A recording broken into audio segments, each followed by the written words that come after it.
Carrie. And looks like somebody else joined too. Good morning. We're just giving a little background of each of us. Yeah. Carrie, you want to start? I'm Virginia's on the East Coast. I'm on the far west end of Virginia. So I'm about 7 hours from the East Coast. I joined the ministry back in, 2001 through a circle in Atlanta. And I'm also a humanist celebrant. So that's I'm a fiction writer and publisher and a runner. And that's the main things. We have dogs and cats and that's it. Thank you. And we've got Looks like Sally joined. Sally and Cindy, I believe. Yep. Good morning. Hi, Yeah. everybody. I'm just getting settled. Sorry to be late. No problem. Cindy, you want to give a quick background for Jodie? A quick background about, I'm sorry, You and how you found the ministry. Yeah. how I found the ministries. Well, through my dear friend Laura Dunfield, brought me to the ministries. I have done community outreach work in my community most of my life. I do hospice home care. I also was team leader for the community emergency response team in our town for 12 years. I was chairman of community and civic affairs.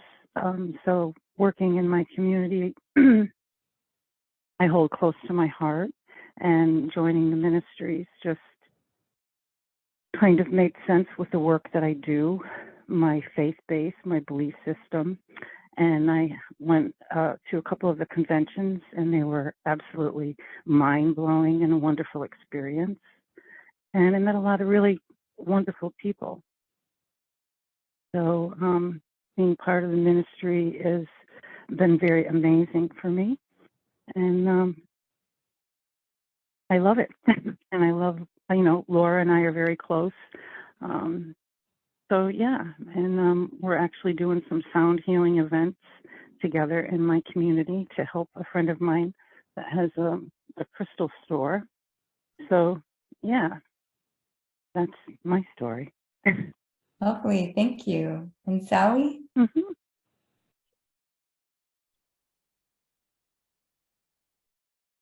I am here, and I'm again, I made a commitment to finish something and realized I was running late. So could you, when you say the ministry, are you talking about Madonna ministry? Or any of your faith, your practice. Okay, well, hi, everybody. Sorry to be late. Let me go to gallery so I'm usually on one person at a time. What can I say? Wow. I've been doing emotional and healing spiritual intelligence work for about 35 years. And the way that happened is through 12-step spirituality. And then I did an apprenticeship called Priestess Path. I've been a certified shadow work facilitator and coach for many years. And so the way that I have been focused on healing is creating space for people to go deep into their emotional trauma and release it. And it was just a year ago, I think, year and a half ago, I started to study psychedelics. My father was a prisoner of war in World War II. He died when I was just a year old. There's lots of trauma everywhere. I think we can agree on that. So I thought, well, and I was, when people were getting drunk and smoking pot, I did smoke pot. I'll tell you that in high school, but not much. I was the driver, right? Someone's got to keep everybody safe. So I haven't had a lot of experimentation with any kind of drugs, but I started to study psychedelics and had my first, what I call sacramental journey a year ago, February. And so even though we're making great strides and how we can heal people, right? Things are still illegal. So for me to use mushrooms or cannabis or any kind of entheogen plant for spiritual healing legally, and I don't even care that much about doing it legally, but you know, other people might. I wanted to be a minister, so I started studying people in the United States who were using sacraments as entheogens with people. So I've also written a book on Blessings from Mary. I've been a devotee of Mary Magdalene for about 25 years. So I'm grateful to be here, and I'm not sure what's happening next, but thank you for asking me, and thank you for welcoming me into this community. And I'm looking forward to hearing and being with whatever's going on here today. And my apologies, I won't apologize again, but I do apologize for being late. Thanks. Problem. Good, thank you. We have Dolly and Laura. You want to give a little background on the ministry, your ministries?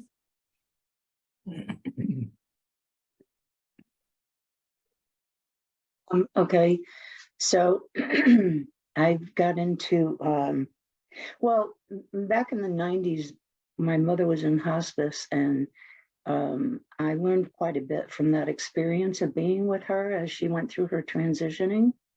And then shortly after that, I retired from my full-time job, started a part-time job, and decided I wanted to try something more meaningful for the rest of my life. So I got into Reiki and hospice volunteering. And I also met Sally and Paula and joined their women's group, and my spirituality soared from there. I have to say, in my background, it started in a 12-step program. That's where I really found my spirituality again. And then when I met the women's group and got into the hospice work and the Reiki, it all just blossomed. And it just continues to blossom. I feel so blessed to be in this community and to be a minister and to be able to do wonderful services for people. I know this sounds really weird, but I really enjoy doing graveside services. It just is very uplifting for me. And I know it means a lot to the people, and I take pride in my readings and everything that I find that I read at those places. And I continue to do that, and I will continue to do that until I can no longer do it. And yesterday I went to table tipping at Pine Grove Spiritualist Camp, and it was awesome. Our table traveled all over the room. It bounced, it tapped out messages. It was amazing. I love that stuff though.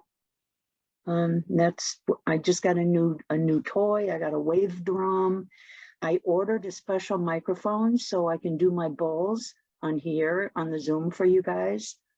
And I can't wait to do that, and I can't wait to share. I love to share everything I've learned with everybody I know. And that's how I minister to other people. So thank you. Thank you, Laura. And I think Dolly's the last one. What am I, Can you tell us a little bit about yourself, how you got Sure. into ministry?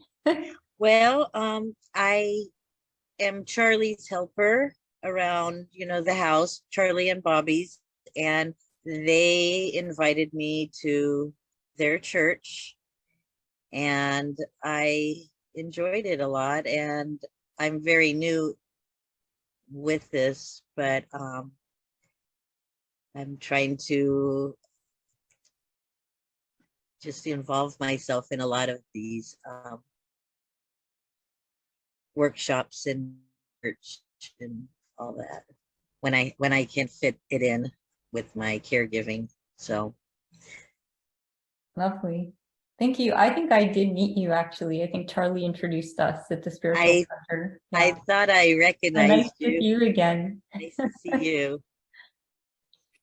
All right. Well, why don't we get started? I do want to ask Nikki, are you the only one who's curious enough to actually have watched my talk? Because I'm wondering if I should share a little bit about that or if that's old news. No, go ahead. Go ahead. Feel free. Before you do, Jody, I think it's appropriate. Usually we start with a prayer of invocation. Yes. for our meetings, and then we usually end in a prayer. I agree. So I'll be happy to do the invocation. Great. Thank you. Father, Mother God, we have come here in union to share our love and our joy and our path. Each one of us is an individualization of the universal presence we call God.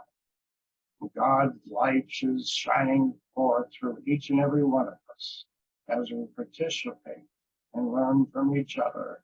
We celebrate life, and I say, thank you, God. So it is. So it is. Thank you, Charlie. Mhm. So what a privilege to be here with each of you this glorious day. Hopefully it's not too hot yet where everybody is. So my name is Jodie Charton. As I mentioned, I am a certified practitioner through religious science at my Center for Spiritual Living in Capistrano Valley, which is how I know Charlie.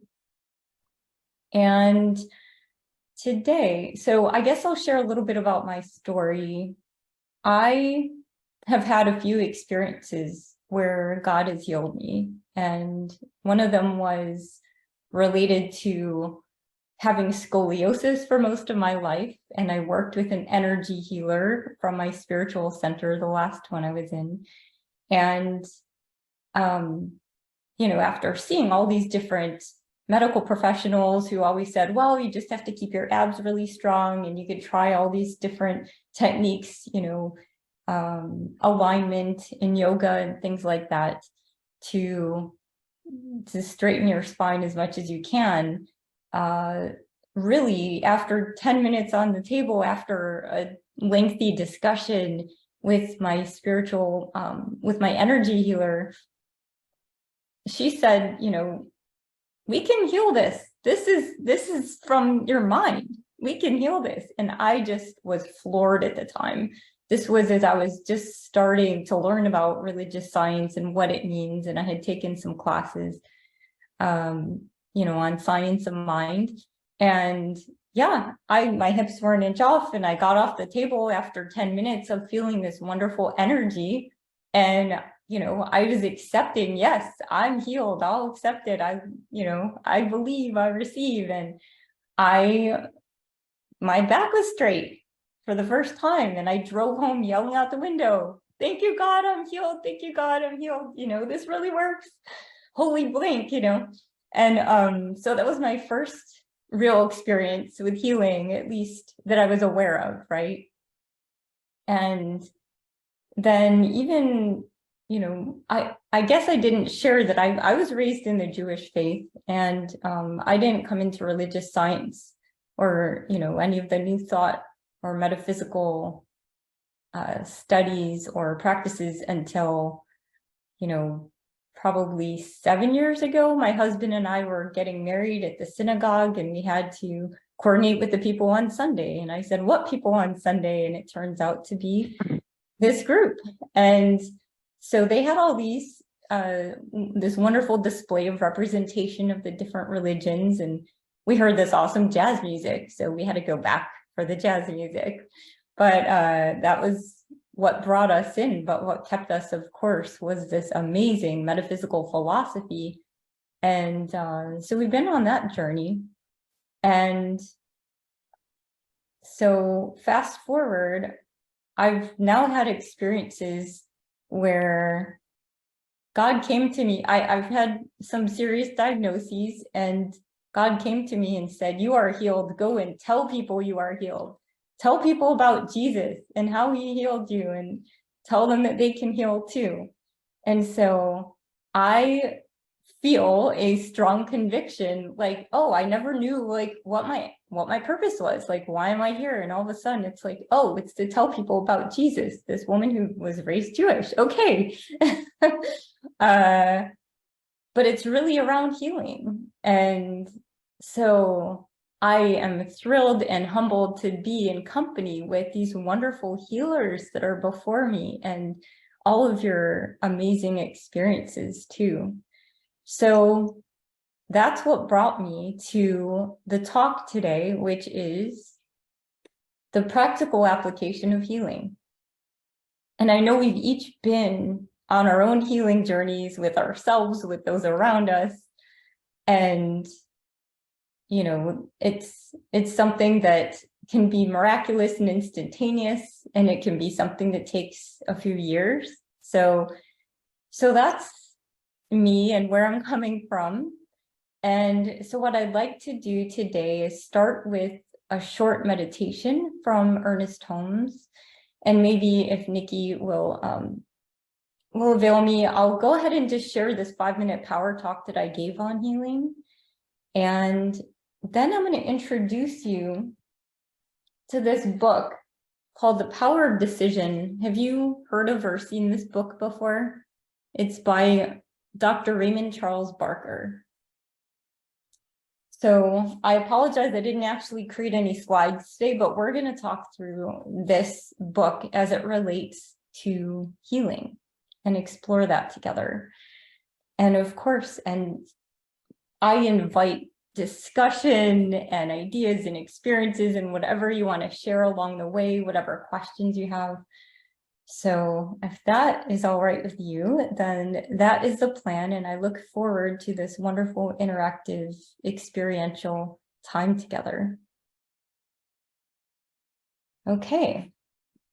So I'm actually going to start just with a quick meditation in The Science of Mind by Dr. Ernest Holmes, which is the main book that we use in the Centers for Spiritual Living.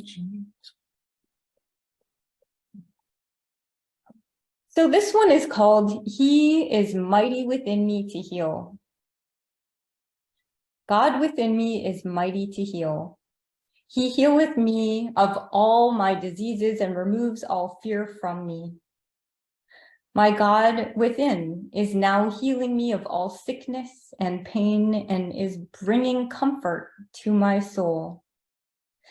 God is my life. I cannot be sick. I hear the voice of truth telling me to arise and walk, for I am healed. So just affirm for yourself, I am healed.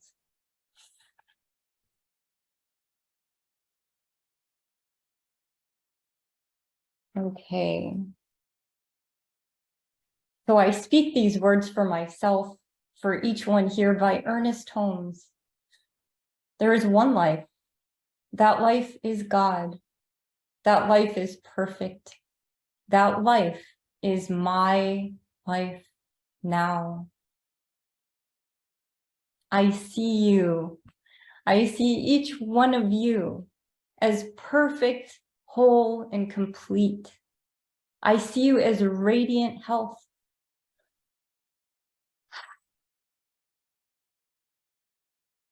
Spirit is perfect. It cannot be sick. God knows no illness or disease of itself. It didn't create our spiritual design, our perfect design that way. Each one of us is an emanation of spirit. So our spiritual bodies cannot be anything other than perfect.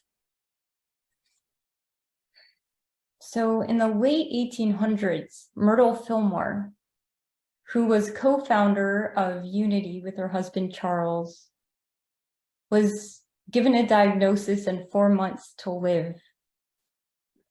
And she realized that in order to heal her body from sickness, she needed to see herself as God sees her, as a perfect child of God. And she affirmed every day for 2 years, I am a perfect child of God and I did not inherit illness. And she had many other affirmations, wonderful ones I can share later. And she kept affirming, and it did take 2 years, but she eradicated tuberculosis from her body, and she was never sick with any illness again. She transitioned in her late 80s when she decided it was time. And mind you, this is in the 1800s. So we didn't have, all the powerful medicines and healings and doctors that we have now, which also are part of God's healing journey too. So the messages that we tell ourselves are really, really important. The messages we allow into our subconscious mind knowingly and unknowingly can shape our experience. And Myrtle taught us that. She taught us that the inner harmony can be reflected in the outer health. So the good news is that when we look in the mirror, and despite appearances, we see ourselves as vibrant health, as rejuvenated. Our bodies can start to reflect that as a mirror, reflecting back what we see and what we believe and feel in our core.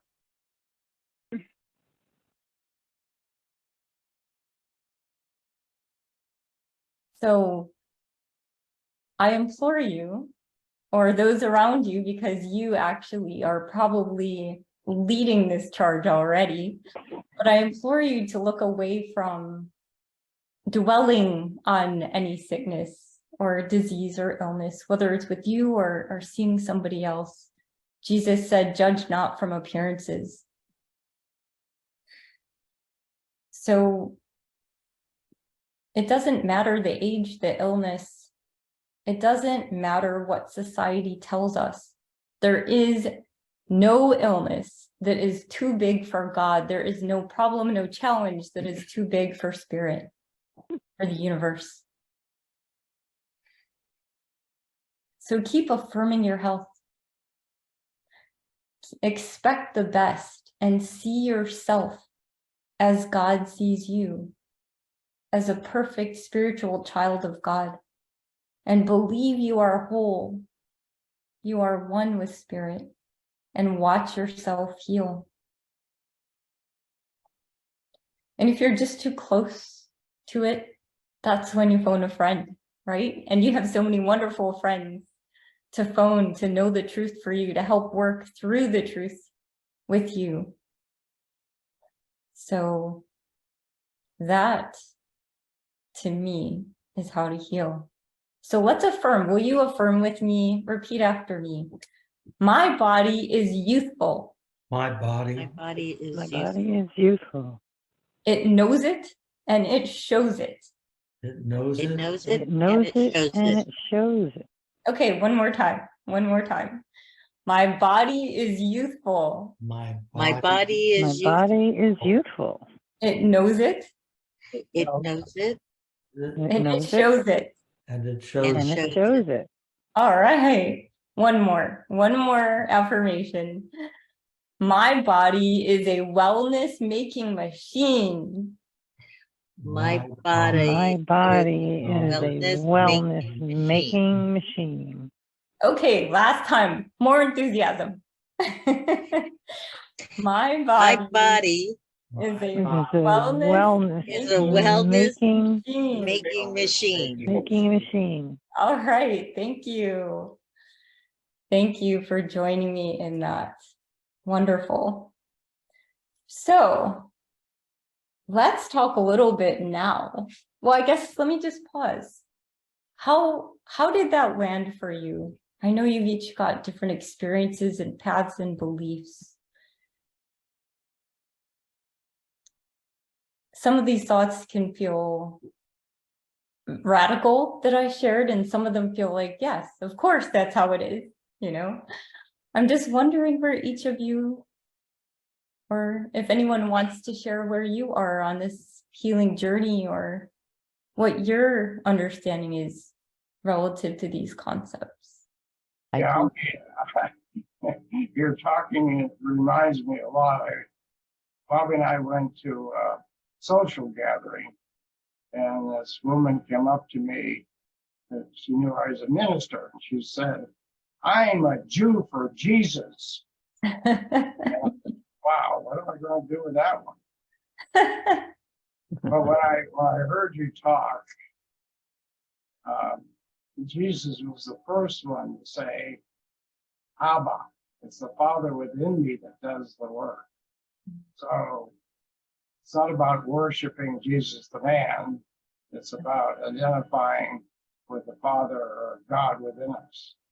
And that's what you're teaching. That's what I understand. Absolutely. Awesome. I think I also shared that I'm a scientist by training, and so I tend to feel like we can do anything because I'm also a futurist. And so to me, energetically, science is now matching metaphysics, and I love it. I just think that nothing can stop us. So I'm all in. Love it. Thank you. Absolutely. I'll share something. I'm always torn when I hear in an affirmation or some other suggestion that there's like an equation of youthful and healthy. And I just want to point out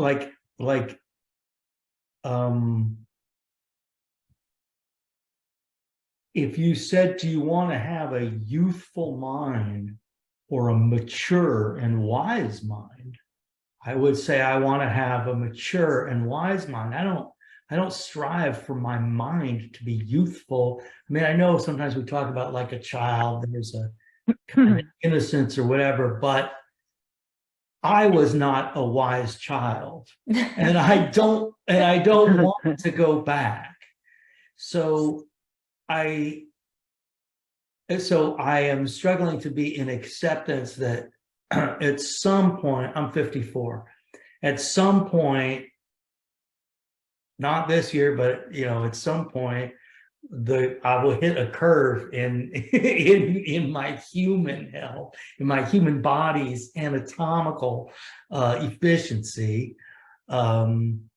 And I guess at some point that'll happen in my mind too. But I struggle with the notion of like going back and being youth. I don't want to go back. I'm actually healthier in so many ways now that anyway, when I hear that language, it's very thought provoking. I'm talking about your body being youthful, not your mind. And your body is probably in great shape compared to what it was at earlier stages. Well, that's part of the point too. I am healthier now. My body is healthier now at 54 than it was at 30. That certainly I am healthier physically now than I was at 34. Much healthier. So I thank God for that. And my wife is no small part of the influence, I'm sure.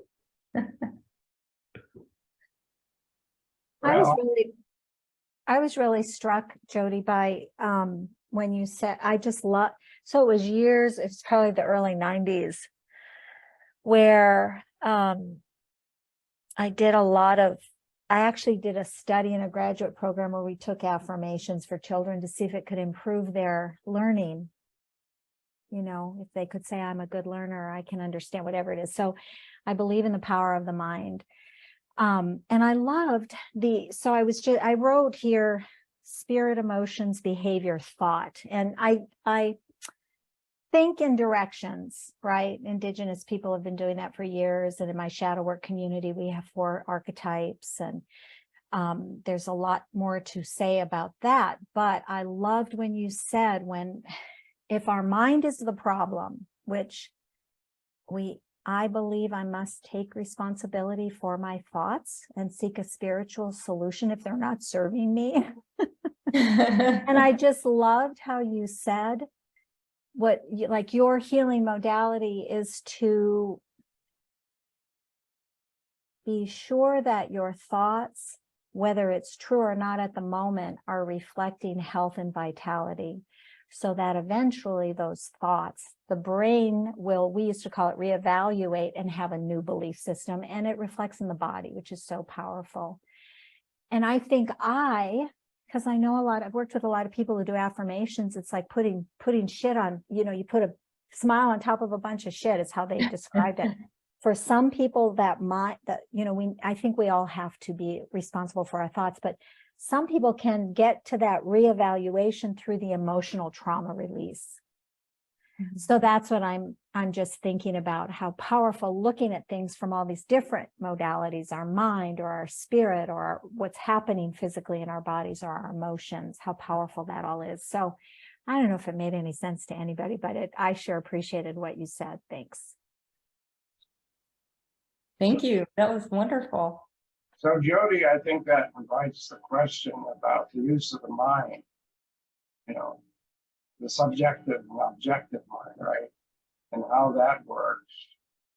And to address your husband's question about youthful mind, our intention is to identify with the mind of God, which is as ageless. So Yes, that's where we're going. that's well said. Thank you. That's well said. So with that, I thought, thank you for sharing. Really love the discussion and to hearing your powerful experiences and approaches and how this reflects in what you do. So in The Power of Decision, Raymond Charles Barker, let me first share about him. So he was born in 1911. He lived till 1988. He was an author.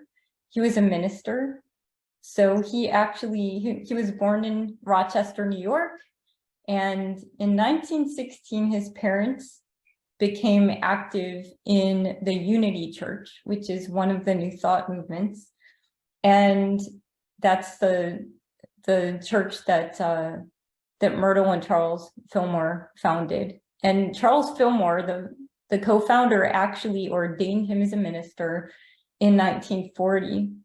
And about, so right, I guess 2 years after that, he went to LA and he ended up meeting Ernest Holmes, who was the founder of religious science. And Ernest Holmes talked him into being a co-minister at a religious science center in Northern California, and then talked him into opening the first Church of Religious Science or ministry in Manhattan. And Raymond Charles Barker was a very lively fellow, and he had a weekly audio program as well, and folks like Louise Hay were on it with him.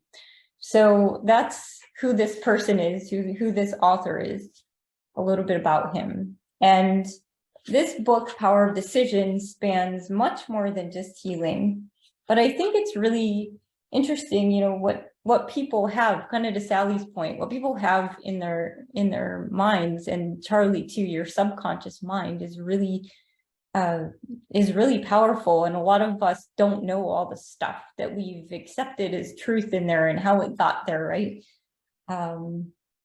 So sometimes it takes actually just making a decision to want to change. I think Laura mentioned 12-step program, like that's a path to doing that. But making that decision is really a first step. And so in this book, just on pages 18 and 19, way in the front, it talks about how do we actually heal? How do we actually take this decision? How do we change our lives? And so I thought I would go through this with you. Maybe we can do a little exercise for fun. So let's take one problem that we want to solve. So in our lives, it could be, you know, if you have something health related, you could think about that. But if you can bear with me and just try this out, think of a problem that you want to solve. Okay, so let's make certain that we really, really want to solve it. So maybe just go into your heart for a minute and just ask yourself, or claim it, or you could even claim it out loud. You could go on mute and do this, or you can say it. But just say, I really want to be rid of this. This nagging thing that I've had, I want to be rid of it. And just seeing if anything comes up when you're declaring it.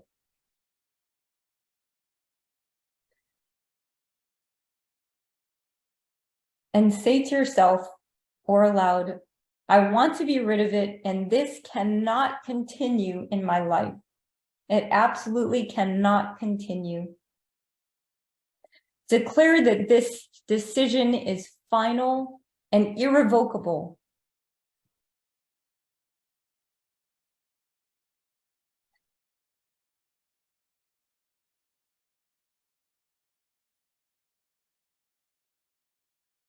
Now mentally picture yourself as no longer having this problem. Get the feeling that it is gone. It is absolutely gone and will never, ever return.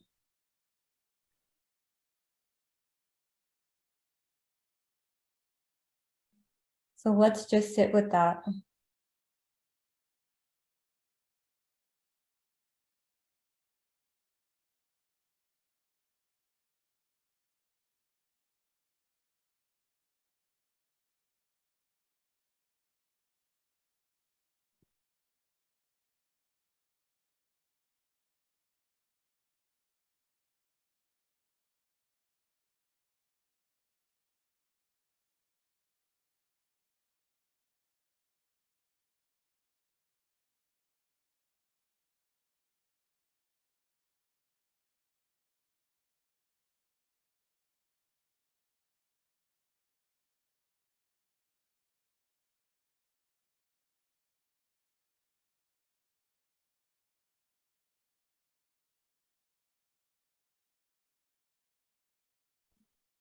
Now see yourself. Think of something creative, interesting, fun. See what you're doing. See the joy that you're having. How free you feel.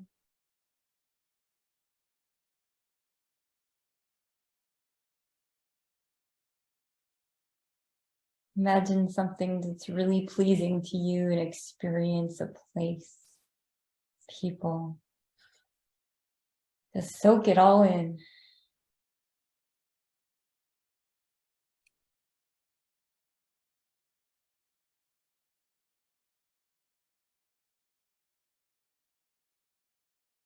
And for the rest of the day,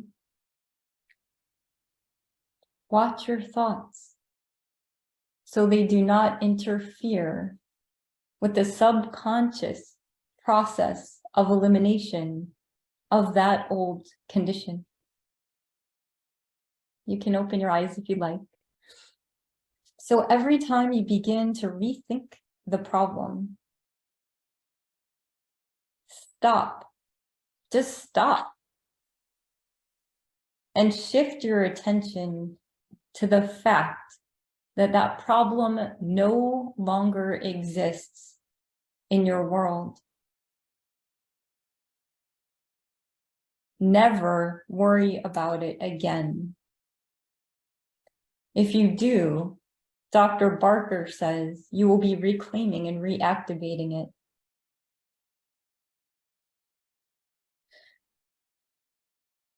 Always, your momentary consideration of it must be that it has gone and can never return. It is dead and buried. More than that, it has no existence in your affairs. And before going to sleep at night, thank God that you believe that the problem is gone and has disappeared. And the next day, if you keep up this creative process, you can say to your subconscious mind, my subconscious mind is a function of the universal mind, as Charlie was saying. It obeys my word and acts upon it. I have declared the dissolution of this condition. I now reaffirm my decision. I no longer want, need, or have this negative situation. and has gone into nothingness. It no longer has any power over me.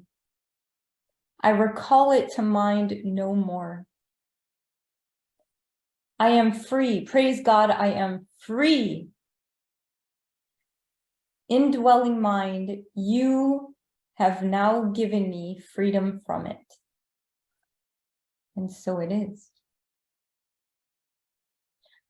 So let's stop there and just soak that in. And I'd love to hear any reactions, thoughts, experiences with this. I hate to dominate. I'm going to share again though, because it was so powerful. And then I'm going to thank you so much for that. That's so beautiful. You know, in my life, and some people think we got to figure it out. Where did that thought come from? How do we fix this? I just got to try harder.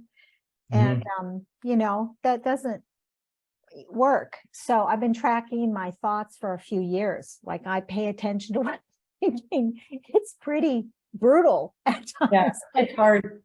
But I've heard in a spiritual circle, this was a 12-step meeting. I remember someone said, you know, I can't choose my first thought because sometimes I really am powerless over what comes up, but I can choose my second thought. And I pick something and I feel very strongly about what I pick because it's painful for me. And it was really powerful to just reframe it. You know, I've been kind of swirling around with it, and I have been, you know, what I do a lot is I write things down and put it in my goddess box.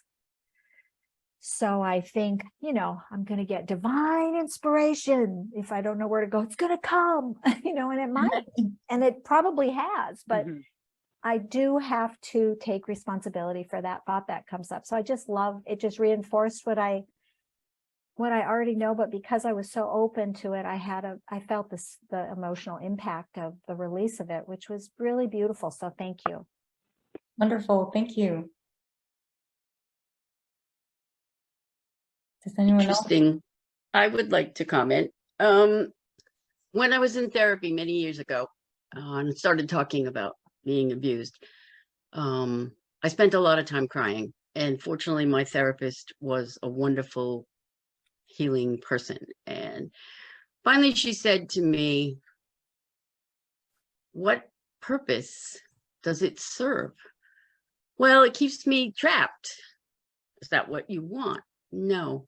So she actually helped me figure out a mantra. Whenever the thoughts floated up to my brain, which at that time they did a lot, my mantra became, you no longer serve me, leave now. And I actually put that in my book because it worked for me for over 40 years.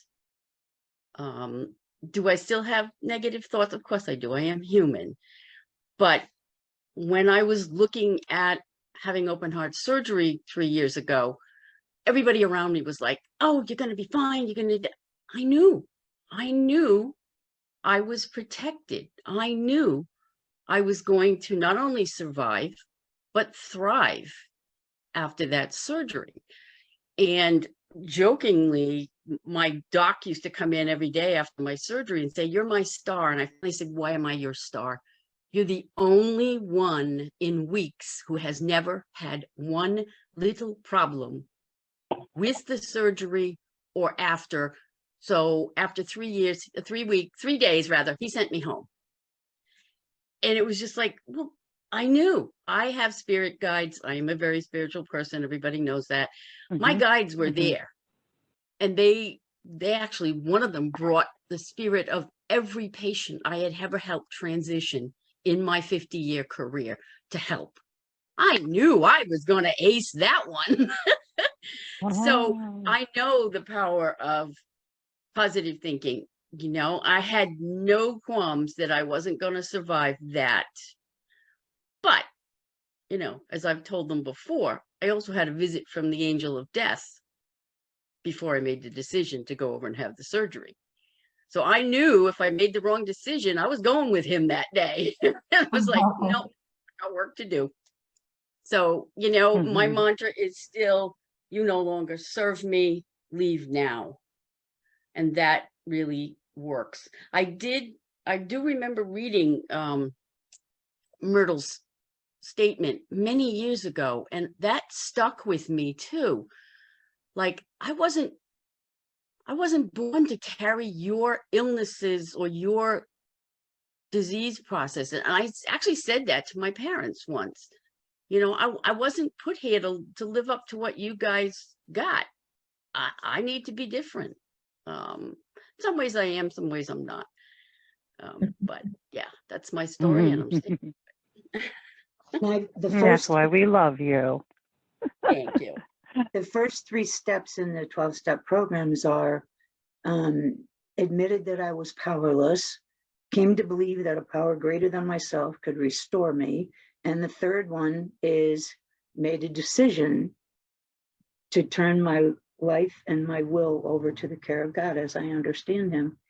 And those first 3 steps are the most important things in the whole spiritual concept of the 12-step programs. And so that goes right along with that book, The Power of Decision. You make a decision every day to turn your will and your life over to the care of God. And I know when I had my heart attack, the heart attack, there was a point where I just surrendered and said, if you need to take me now, it's okay. I'll go and I'll just help everybody from the other side. And my mantra has always been, whenever I don't feel good, over and over and over, I say, I am healthy, wealthy, and wise. I am healthy, wealthy, and wise. And I just keep repeating that until I feel better. So thank you. That was very nice. Very good. Thank you. And I just wanted to add that will, turn your will in your life. Will, when you translate it, you look at its origin of meaning, it's thoughts, your wishes, your thinking. Yeah. Right.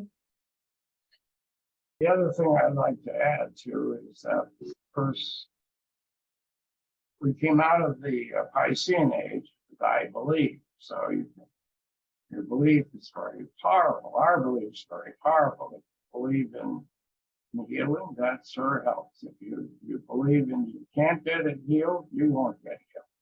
So that's the power of belief. But now we're in the age of Aquarius, where it's the age of knowing. And both Paula and Laura talked about now I know. So in the Piscean age, we lived in the shadow of the Almighty. But in the Aquarian age, we live in concert, in harmony with the Almighty. And so it's that light within us. And sometimes we need to surrender whatever we believe to it, to enter into the Holy of Holies. And out of that comes the substance of knowing. Well said, Charlie. Thank you. Well said. So I'll share a little bit more from this book, if that's all right. So there is a whole chapter on deciding to be healthy. And I'll just share some highlights here. So do we have until, let's see, maybe another 7 Top of the hour, yeah. Till top of the hour, and I know we want to do a benediction at the end. Okay, thank you. So authorize your health.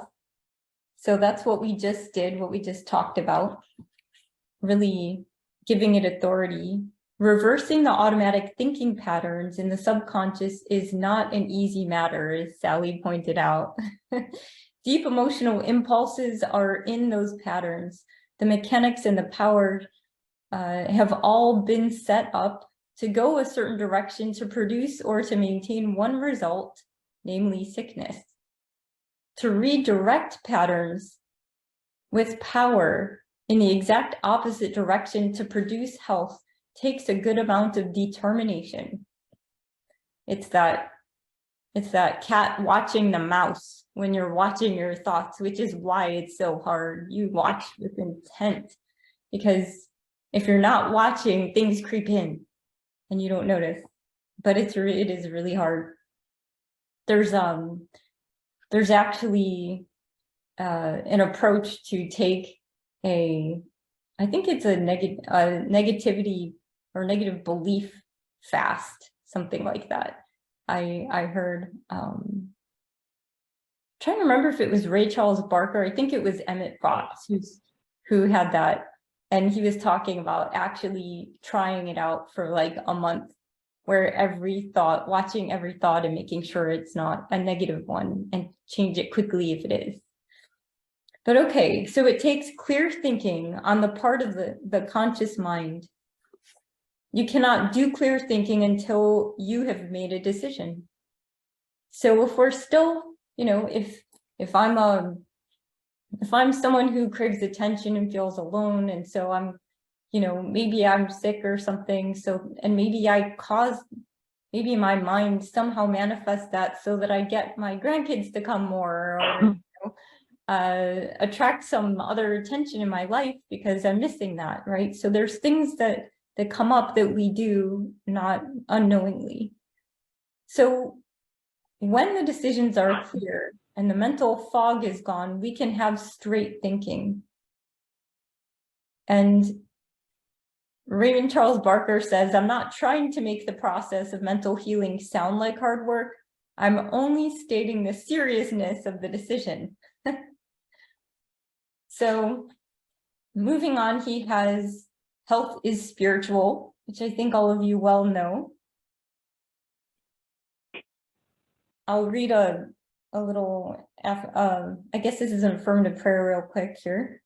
There is one life. That life is God. That life is my life now. The mind that created my body is the mind that maintains my body. It knows exactly what to do to keep me in good health. I affirm the perfect action of life.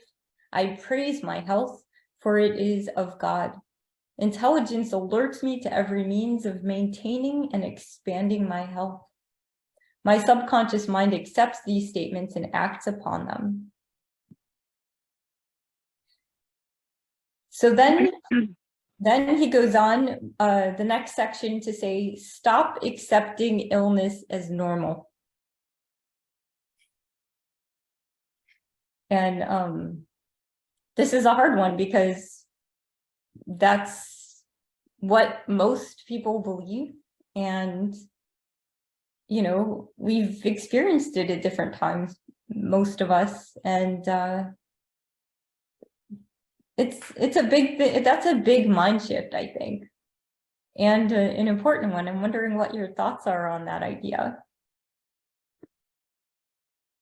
I was trained as a scientist and wanted to heal the world, and found that it was so hypocritical that the pharmaceutical companies are keeping people sick and only doing addictive, practices. And so that's partly of why I left science and started studying energy.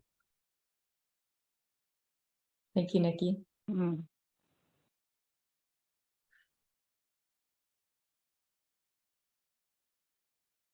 All right. So yeah, I think you're absolutely right. So sickness not only conditions the body, it conditions the mind. It creates strange quirks in our consciousness. Usually it absorbs the bulk of our attention, and all of our decisions are made in terms of what is wrong with us. Most people seem to have a morbid fascination with the ways and means of disease. So yes. So you need to know God as health and health as normal. Health as normal. That's your normal state. You have to decide that you are going to be well. And once you made the decision and really, really mean it, the spiritual forces in your mind and body go to work. Health is a yes system, and disease is a no system. Life responds to affirmative thinking, as we talked about. It flows where the channels are open, and affirmative thinking opens the channels. So then Dr. Barker goes on to talk about thinking health. And he even goes into thinking there's more fine people than mean people, but you know, I'm not going to get into that one today. So the next section is the health image. And what we did a little bit in the exercise toward the beginning of this endeavor is to really visualize ourselves as healthy. And when we're healing others, right? I think part of it is to see them as healthy, to see that possibility, or to see that spiritual reality for them. Because if we're praying for, it's hard, it can be really hard, and I'd love to hear your thoughts on this, to look at someone who's experiencing a lot of symptoms and seeing them as healthy when you can see how much they're going through. Does anyone have any words of wisdom to share on that one? I think that doing the work that I do, I don't know, it's hard to, you know, you can't, I don't pray better health for them. I pray what's in their highest and best, because 99% of the time they're nearing the end of their life. Yeah. So I just pray for peace and for their transition. Yeah, because not everything is in our control, but doing this work has taught me one hard lesson, and that is that there's so many family dynamics that go on when someone is coming towards the end of life, as you can imagine, and it's just such a high intensity. So I almost convinced myself that I can't do this work anymore because it's all too overwhelming. And in prayer and meditation, I was told that, oh, but it's not that. It's not time for you to leave. It's time for you to pay attention to how you react. That's what it's about. Mm-hmm. And that was a big eye opener for me. Yeah. Because it made me just stay focused as to how I've been able to do this work for so many years. You know what I mean? And not get caught up in certain things. And the whole thing of, you know, serving you mentally, emotionally, physically, and spiritually is so important, to continue to do that even when a good health isn't in their picture, I guess is what I'm trying to say. Thank you, Cindy. And you're right. Sometimes it is their highest and best. And there is life after life. It's your spirit is continues, of course. And so it's releasing the earth suit that we have been carrying around, right? Right. Yeah. Yep. And I don't want to spend my time with people who are sick that I love, trying to convince them to do something different, unless they're really open. You know, I have one cousin who's gotten through cancer at a truly holistic facility. I don't believe these medical things are really mind body, but this one was. So she's doing mistletoe and organic and all these beautiful things. We have another cousin who's very connected to the medical system. So she's sick all the time, getting chemo all the time. She's not doing anything to help detox. And I don't want to spend, if these are her last days, telling her she needs to do that differently. I want to meet her where she's at. I give her reflexology, and that's how I want to do. But it's painful to watch people when I judge or I think they have other choices that could be healthier for them, to give them the dignity of making their own choices with love. That's a challenge. Because I want them to live. And you have to force yourself to not judge. Yeah, absolutely.